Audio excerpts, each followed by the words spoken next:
स्वामींच्या सेवेकऱ्यांनो, चिंता करू नका. स्वामी तुमची परीक्षा घेत आहेत.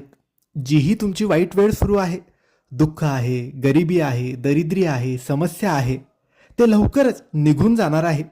कारण आपण स्वामींचे सेवेकरी आहोत आणि स्वामी त्यांच्या सेवेकऱ्यांना जास्त दिवस दुःखात किंवा संकटात ठेवत नाही. लवकरच स्वामी तुम्हाला संकटातून, दुःखातून, अडचणीतून बाहेर काढतील आणि एक उत्तम आणि छान मार्ग दाखवतील.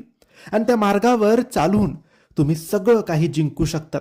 तुमच्या मेहनतीने सर्व काही कमावू शकतात. फक्त हार मानू नका, डगमगू नका, कुठेच थांबू नका. स्वामींची सेवा सुरू ठेवा, मेहनत करत राहा, विश्वास डगमगू देऊ नका. कारण ही जी वेळ आहे ती स्वामींच्या परीक्षेची वेळ आहे आणि लवकरच तुम्ही यामध्ये उत्तीर्ण होऊन स्वामींचे खरे सेवेकरी ठरणार आहात आणि लवकरच सुखाचे दिवस सुद्धा येणार आहेत.